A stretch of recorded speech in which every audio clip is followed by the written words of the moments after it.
In the history of science, there have been many remarkable families. But only one family shaped science across generations so deeply that it changed their lives again and again. A family that gave the world 3 Nobel Prizes. A family that produced 2 Nobel-winning women at a time when women could barely enter laboratories. Their notebooks and instruments, more than 100 years later, remain so radioactive that you need protective clothing just to handle them. Marie Curie introduced the world to the power inside the atom. Pierre Curie built the precision and tools that made those discoveries possible. And their daughter, Irène Joliot-Curie, pushed science one step further, becoming the second woman in history to win a Nobel Prize. This is the story of a family that paid a price to uncover the invisible world, a price few would ever choose to pay.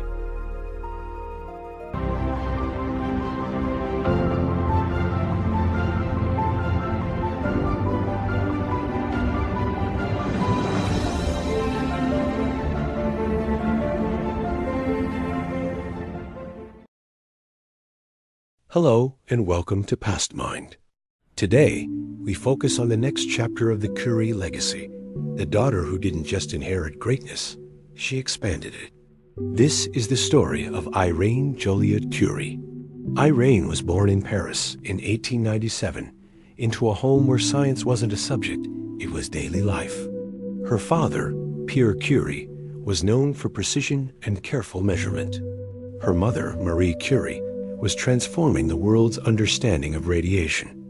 Irène grew up surrounded by notebooks, experiments, and long hours of disciplined work.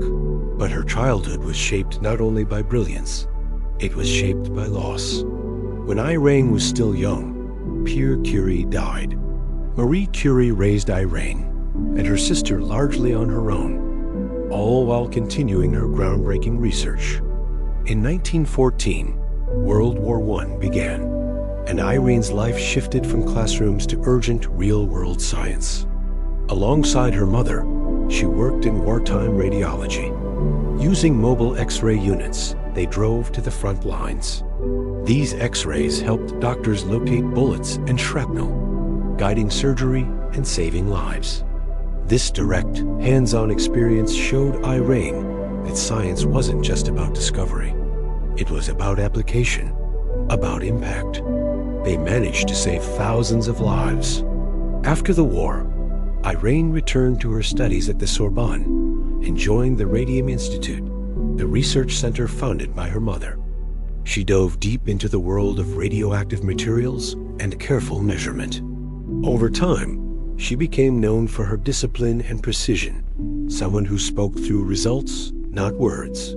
She wasn't trying to repeat her parents' story. She was preparing to build her own.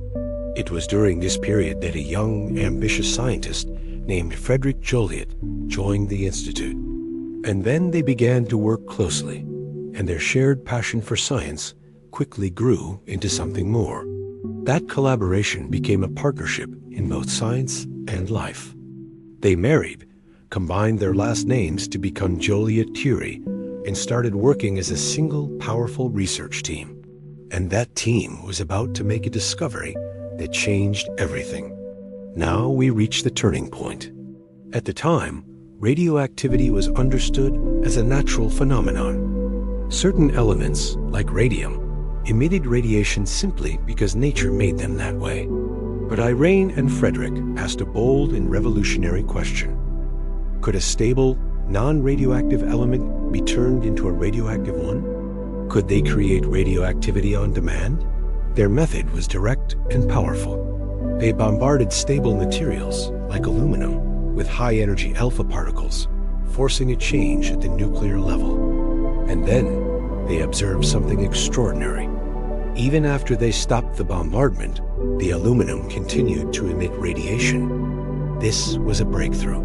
It meant they had created a new artificial radioactive substance inside the sample. This was artificial radioactivity, and its importance was massive.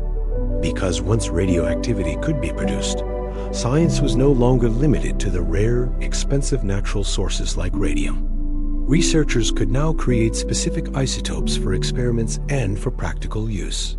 This discovery opened up incredible new paths in medicine and technology. It allowed for tracing substances inside the human body, revolutionizing medical diagnosis. It led to new research tools that would shape modern nuclear science.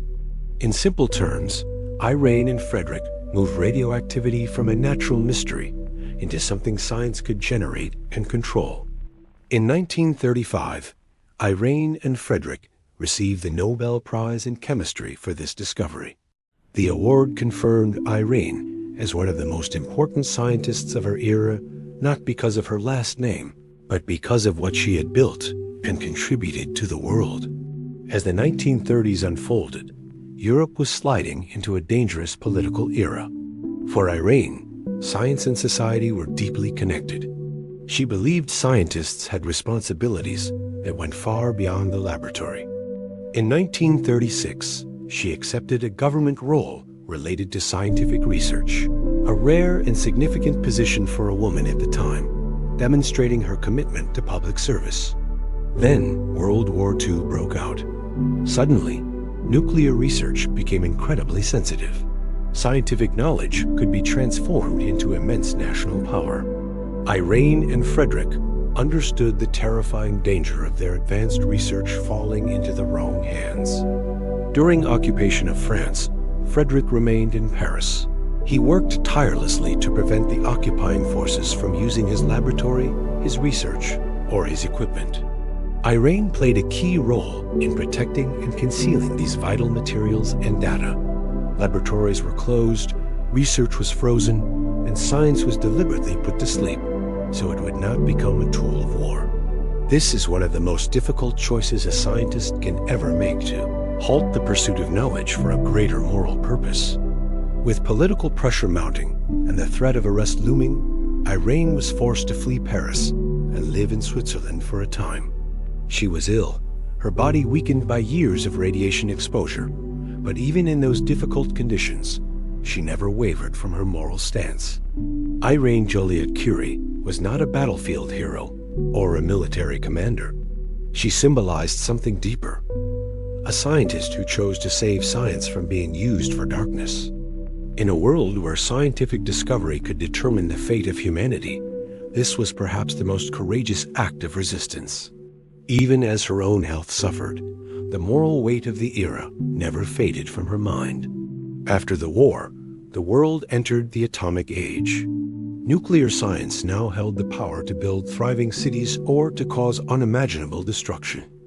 Irene continued to contribute to France's scientific development, but she, like many scientists who witnessed the birth of nuclear power, understood that discovery now carried a new kind of responsibility.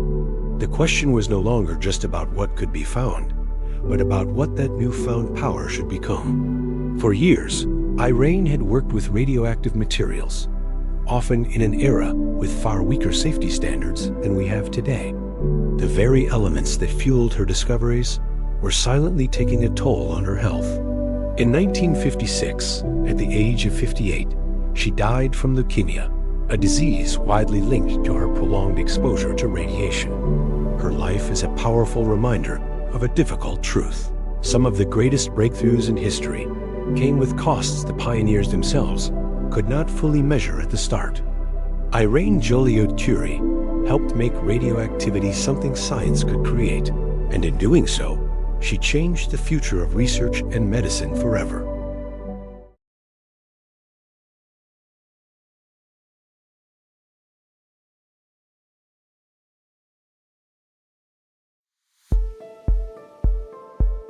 Before we end this story, take a moment to think about what you've just seen.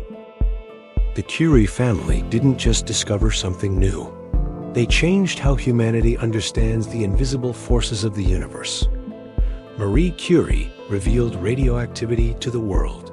Pierre Curie built the precision that made that discovery possible. And Irène Joliot-Curie proved that science doesn't stop with one generation. It moves forward, carried by those brave enough to continue. But these stories were never only about success. They were about responsibility, about the cost of discovery, and about how knowledge can shape the future for better or for worse. If you want to understand this story more deeply, make sure to watch our previous episodes on Marie Curie and Pierre Curie, where we explore how it all began and the risks they faced long before the world understood radiation. And if you're new here, welcome to PastMind. This channel is dedicated to the minds that changed everything.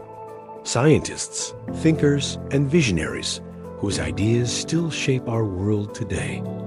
If you enjoy cinematic storytelling grounded in real history, subscribe to the channel and join us as we continue exploring the greatest minds of the past. Leave a comment and tell us, do you think humanity truly understands the power it has unlocked through science? Thank you for watching. And until the next story, keep your mind open